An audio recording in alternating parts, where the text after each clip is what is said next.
Pakistan super league को मुल्क का सबसे बड़ा क्रिकेट ब्रांड बनाकर पेश किया जाता है। दावा किया जाता है कि ये लीग मेरिट, टैलेंट और कारकर्दगी का नाम है, लेकिन जब हकायक पर नज़र डाली जाती है तो एक तकलीफदह सवाल सामने आता है। क्या पीएसएल सिंधी खिलाड़ियों के लिए बंद दरवाज़ा बनती जा रही है? ताज़ा ड्राफ्ट में शाहनवाज धानी, जाहिद महमूद, मोहम्मद सलेमान और मुश्ताक कलोड़ो जैसे बासलाहियत खिलाड़ियों का शामिल न होना महज एक इत्तेफाक नहीं हो सकता। ये तमाम खिलाड़ी सिंध से ताल्लुक़ रखते हैं, सीधी ज़बान बोलते हैं और डोमेस्टिक सतह पर अपनी सलाहियतों का लोहा मनवा चुके हैं। इसके बावजूद इन्हें किसी भी फ्रेंचाइज ने काबिल न समझा। सबसे पहले जिक्र शाहनवाज धानी का।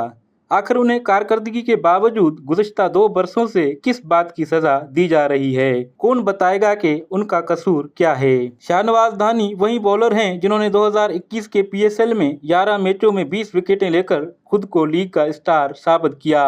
वही नौजवान जो कौमी टीम तक पहुंचा और पाकिस्तान की नुमाइंदगी की, उनका जोश, रफ्तार और जारहाना अंदाज पीएसएल का हुस्न बन चुका था।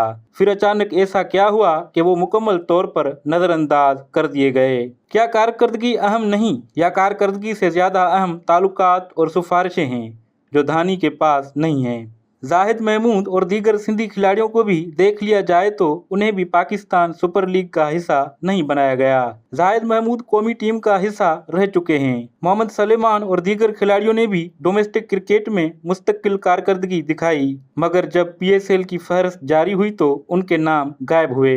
यहाँ सवाल पैदा होता है कि आखिर सिंधी खिलाड़ियों के साथ ये नाइंसाफी क्यों की जा रही है? क्या ये महज फनी फैसला है या किसी मुनज़्ज़म बयानाई का नतीजा है? अगर फ्रेंचाइज मालकान को मुकम्मल आज़ादी हासिल होती तो फिर पीसीबी का किरदार क्या है? क्या बोर्ड की जिम्मेदारी नहीं कि मुल्क के हर सूबे के टैलेंट को बराबर मौका फराहम किया जाए? पाकिस्तान की कौमी शनाख्त इस बात पर है कि सिंध, बलूचिस्तान, पंजाब और खैबर पख्तूनख्वा मिलकर पाकिस्तान बनाते हैं। अगर कौमी लीग में मखसूस इलाकों के खिलाड़ी ही नुमाया नजर आएं और दीगर सूबों के नौजवान मुसलसल बाहर रह जाएं तो महरूमी का एहसास पैदा होना फितरी है। क्रिकेट सिर्फ खेल नहीं, ये कौमी जज्बे का इजहार है।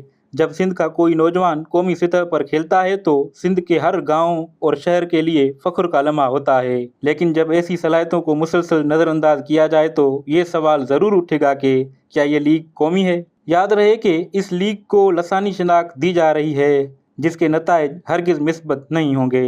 कोई भी इदारा खुलेआम तासुब तस्लीम करेगा, लेकिन अगर नतीजा बार बार एक जैसा हो तो सवाल उठना फितरी अमर है। क्या सिंधी होना एक गैर महसूस रिकॉर्ड बनता जा रहा है? क्या ताकतवर क्रिकेट हलकों में नुमाइंदगी की कमी सिंध के खिलाड़ियों के लिए नुकसानदेह साबित हो रही है? ये सवाल सिर्फ शाहनवाज धानी का नहीं, ये उन सैकड़ों नौजवानों का सवाल है जो हैदराबाद, लाड़काना, सक्खर और ठट्टा के मैदानों में पसीना बहाकर ख्वाब देखते हैं। पीसीबी और टीम मालकान को जवाब देना होगा।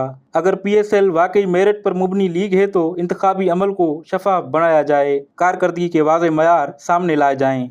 ये बताया जाए कि किन बुनियादों पर खिलाड़ियों का इंतखाब किया गया और किन बुनियादों पर उन्हें नज़रअंदाज किया गया। अगर मेरिट है तो सबूत दीजिए, अगर हिकमत अमली है तो वाज़ेह कीजिए, और अगर तासुब नहीं तो अदाद शुमार अवाम के सामने रख दिए जाएं। पाकिस्तान सुपर लीग को कौमी इत्तेहाद की अलामत होना चाहिए, ना कि किसी मखसूस गिरोह की अजारदारी। अगर सिंधी खिलाड़ी खुद को बार बार बाहर महसूस करें तो ये सिर्फ खेल की नाइंसाफी नहीं बल्कि कौमी हमआहंगी के लिए खतरे की घंटी है।